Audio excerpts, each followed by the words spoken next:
Another game that was crowdfunded, of course, is the Friday the 13th game. Because remember, Adam Sessler was behind it just right before G4 closed its doors and everything like that. He had mentioned it on the air, and then he went on like a lot of YouTubing and everything like that. Like he's heavily behind the game.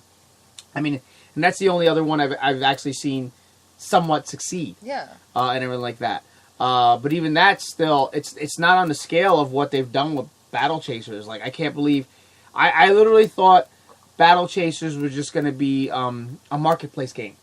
When they first came around, I was like, okay, this, and I even remember telling myself, this is probably going to be a marketplace game. I can't wait to get this. And then it just turned out to be something so much bigger. And everything like that. So hopefully the numbers will turn around for them, though, and will present itself in sales. Yeah. I mean, they got a lot of money plunked into it. They made a spectacular looking game.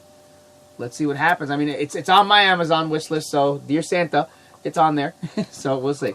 And for those of you that are interested in Battle Chasers, there is a bit of a thing. Also, if you look on Amazon for pre-ordering right now, or just look anywhere to pre-order, it is not at the standard $59.99 price. It's actually at $39.99. So it's actually a little cheaper than all the other games as well. All right. Well, jumping forward to October 10th, in a very, very big, highly anticipated game will be Middle-earth: Shadow of War. This game looks amazing in leaps and bounds, much more fun than the predecessor, which was pretty much just, it was Lord of the Rings off the Assassin's Creed engine. Yeah. That's all it really was. It got a little mundane, it got a little boring after a while. I was like, eh. Graphics look amazing. Yes. Especially in the orcs, obviously, and the talking and everything like that. And there's a lot going on in this game to do. I mean, you're taking over territories. It's like Stratego and all that stuff, and action RPG and so many things. There's so many strategies. It also seems, for the stuff that we've seen, it's going to be very tedious too, because although you conquer lands, while you're out conquering more land, you got to make sure your lands you've conquered are defended, because they can get reconquered. So it's like, okay, how do I go forward when I got to go 2 steps back and protect this thing all over again? And it's just, we were watching one of the battle sequences, and it was just like, my God, it's got that free range camera, so you got to kind of control the camera too, and I can tell that's going to get really. That was annoying. Just watching is going to get really annoying. Yeah. Really, really quick. I think the level of play the guy was playing it on was like insane level, because it looked ridiculously hard, and it's like, I'm intrigued by this, but at the same time, as much as I kind of want to get my hands on the game, I'm a little fearful of the game. Because it's an intimidating-looking game. Again, stylistically, it looks beautiful. It's gorgeous. It is a gorgeous-looking game. The graphics are amazing. The character voices, it's all there. It looks beautiful.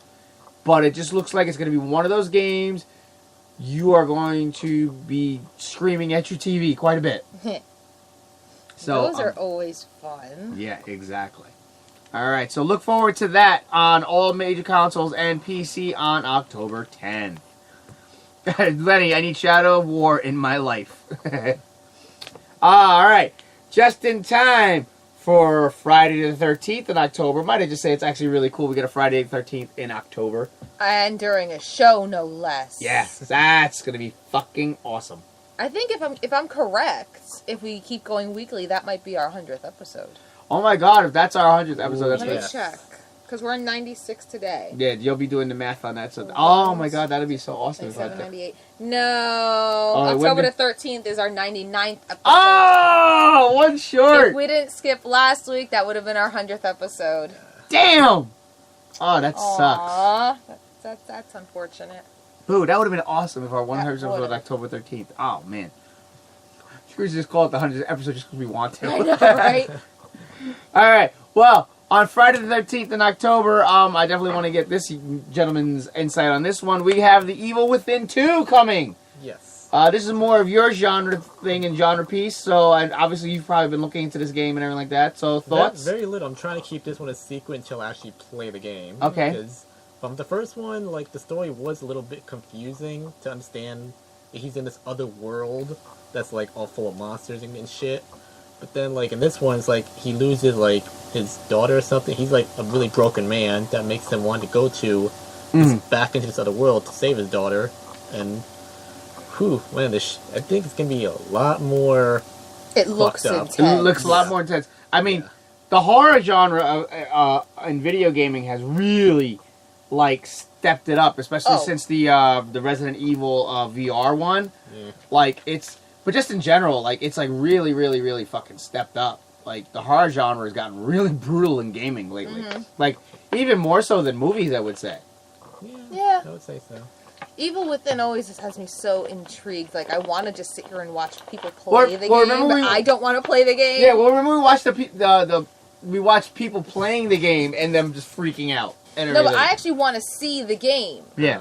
I want to see, like, just video footage of the... Hi, Kasumi. Of the game. I don't want to see people playing it. I want to see, just to see the storyline and to see what's in it, but I don't want to play it myself. Really, Kasumi? Thank you. Fucking cats every time. Yeah. Oh my god. That's just too funny. But yeah, I mean, look out for Evil Within 2 on Friday the 13th. Hell of a way to start your... Right. It's a hell of a way to kick off that spectacular month. That's a good promotion right there. It is. It really is. I mean, Yeah, obviously, they were like, this is the date we want. I mean, it was smart. If you see a Friday the 13th, you plan everything around that date. Well, especially Period. being, most media comes out always on a Tuesday. So, anything that ever comes out on like on a day that isn't a Tuesday, it's obviously always something kind of special. So to check out for. All right, well, jumping forward to October 17th, one that you've talked about as well, South Park: The Fractured Butthole. I can't wait for this. All right, so go ahead, go talk. Well, this one, pretty much the whole same thing about the first one, except you're gonna play as the superhero versions, like the Coon and Friends, all that shit. Like, oh, I can't wait, because the first one was all about the Lord of the Rings type of storyline. Right. But now they're going this route. It's pretty much the same deal. You're in South Park, and you just, like, going through all these characters and missions. Yeah. Exactly like the show. Yeah, it looks everything. It looks exactly like the show. They've gotten a lot of high praise. I mean, granted, it's a simplified style compared to others look-wise, but I mean, it's still a lot of technology that goes into it. But they were like the created character because you create your own character, you create your own kid for this one, and everything like that. And they said the amount of options you have, it looks like it belongs in the show. Because how sometimes you have these games and you create a character, and it's like, it looks cool, but it still looks like that odd puzzle piece. It doesn't look like it's quite in there per se. Apparently South Park actually knocked it out with that one, where it actually looks like it should be part of the show. Yes. And everything like that. So that's actually really, really cool. And let's not forget the difficulty setting. Oh, yeah. In the way that You Trey mentioned that, Parker and Matt Stone only can, the difficulty levels of the game changes your character's race. They're such assholes, but they're such lovable assholes because it's all satire, the way they do it. All right. At least South Park: The Fractured Butthole will be going head-to-head on the 17th with, of course, the release of WWE 2K18. I'm kind of starting getting, again, granted it's another wrestling game, but there was the trailers that they released this week about the story mode and things like that.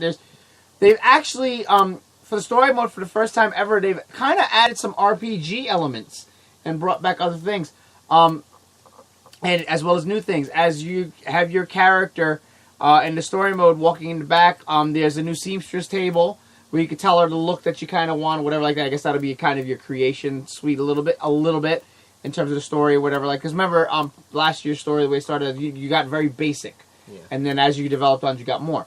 But there will be people backstage. You can talk to people backstage. You can interact with more things backstage and everything like that. So they've kind of added an RPG element to it.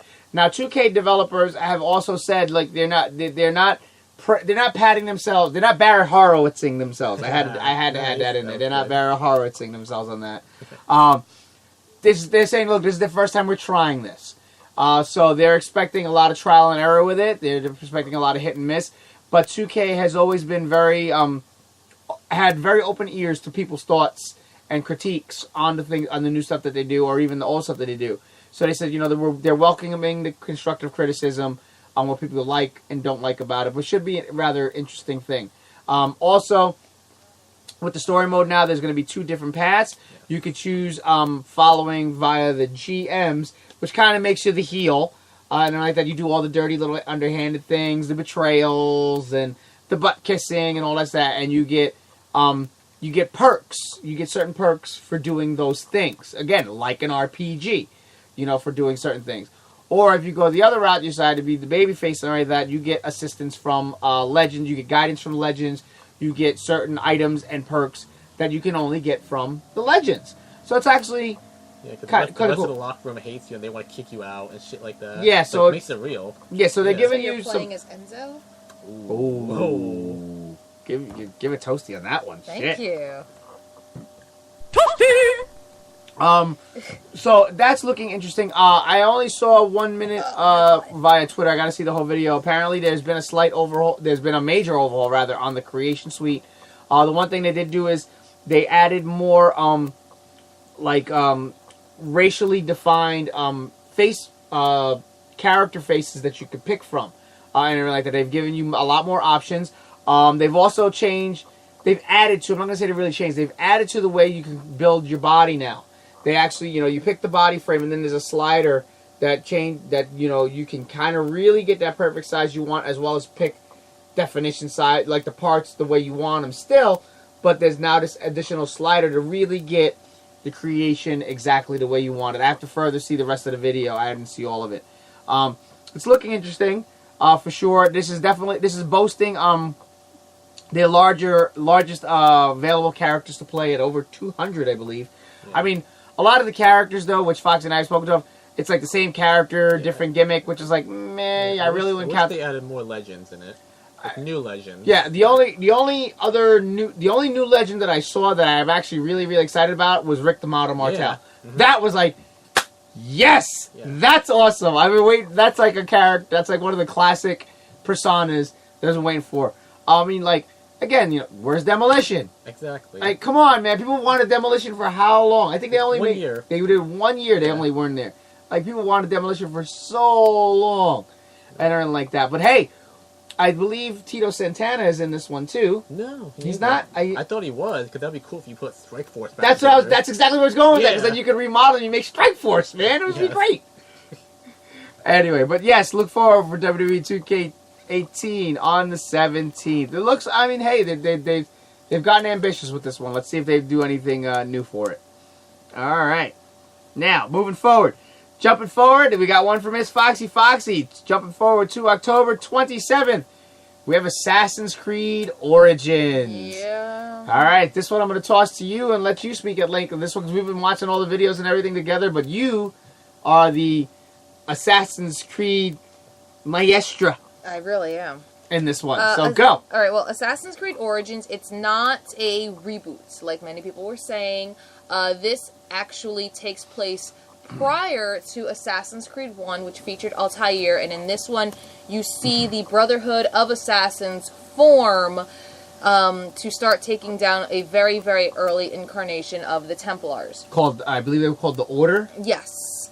In this one, a lot has changed from the previous franchises. That little map, the little circular map at the bottom is no longer there, which annoys me, because I hate that navigation bar up top in all video games. I fucking hate it. That's one reason why I didn't get too far in Skyrim. I just can't stand that fucking thing. The other thing was, you have to use the bird. Yes, you have to use the eagle for eagle vision. Because there is no longer any going up to the top of a tower to look at everything. I mean, and rightfully so, given the topography of ancient Egypt. You really can't get to the very tippy top of a pyramid. Actually, no, I think he did. In the video we saw, he did. Yes, but not... They're not as high as all those towers used to be. No, yeah. The one thing that they did bring back in it that everybody loved via the Assassin's Creed Ezio trilogy was tomb raiding, which obviously it's fucking ancient Egypt. So you get to tomb raid for special glyphs, I suppose. I mean... The animal thing was a big thing, too, on this one. Yes, other than hunting and gathering animals, which is going to upset me because you have to kill a hippo, You can also tame the animals in the video game and use them to like fight for